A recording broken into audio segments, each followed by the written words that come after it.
Look at almost any price tag and you'll see it. Not $10, $9.99. Not $500, $4.99. That missing penny is everywhere, on nearly everything you buy, and it is not a coincidence. That single cent is one of the oldest, most tested tricks in business. It quietly changes how your brain reads the price, and it's worth understanding, because once you see it, you can't unsee it. Here's the strange part. 1 cent is nothing. Nobody would ever say, "I couldn't afford it, it was a whole penny more." And yet businesses have tested this obsessively for a century, and they keep choosing the 99. They wouldn't do that if it didn't work. So what does that penny actually buy them? It turns out there are a few different tricks stacked inside that one price, psychological, not mathematical. Let me walk you through each, because they're running on you far more often than you realize. The first and biggest one, your brain reads left to right, and it's lazy.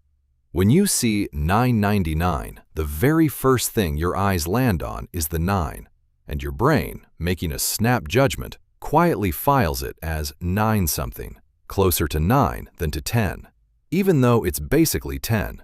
That first digit anchors the whole impression. It's called the left digit effect, and it's shockingly strong.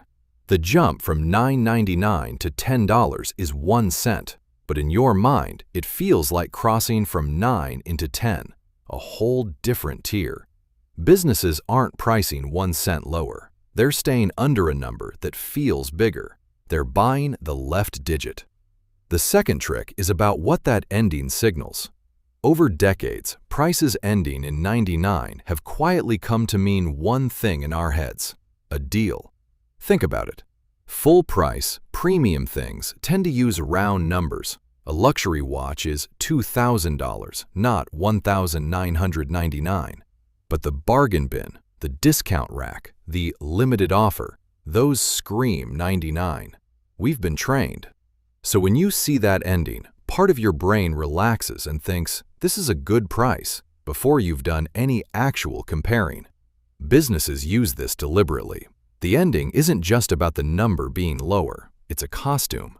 It dresses an ordinary price up as a discount. Now here's the twist that proves it's all psychology, because sometimes companies do the exact opposite, on purpose. Notice that expensive, emotional, or luxury purchases often use clean, round numbers.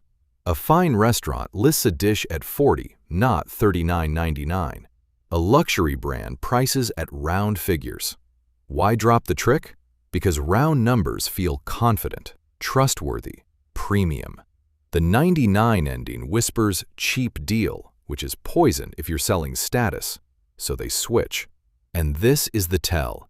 The same businesses choose 99 when they want you to feel a bargain, and round numbers when they want you to feel quality. The price ending is a lever they pull, depending on the feeling they want to sell you. It was never about the math. So why does this still work, even now, even on you, even though you just learned it? Because it doesn't run on your careful, thinking mind.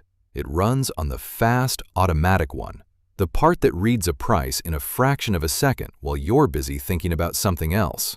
You can know $9.99 is basically 10 and still feel the pull, because the feeling happens before the knowing catches up. I'd love to tell you that understanding it makes you immune. It mostly doesn't. But it does something almost as useful. It lets you catch yourself. When you see that ending now, a small voice can go, round it up. Is it still worth it at 10? That one habit quietly defeats the whole trick. So why does everything cost $9.99? Because your brain anchors on the first digit.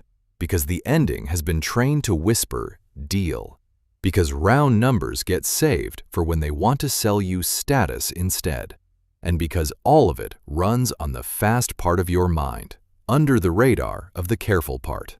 1 cent, doing an extraordinary amount of quiet work, not to save you money, to change the number you feel you're paying. Next time you see that 99, just round it up in your head before you decide. It's a tiny habit that turns their oldest trick off. If this was fun, the next one's on something bigger. What actually happens to your money the moment it lands in a bank? Because it does not just sit there waiting for you. Subscribe, and I'll see you there.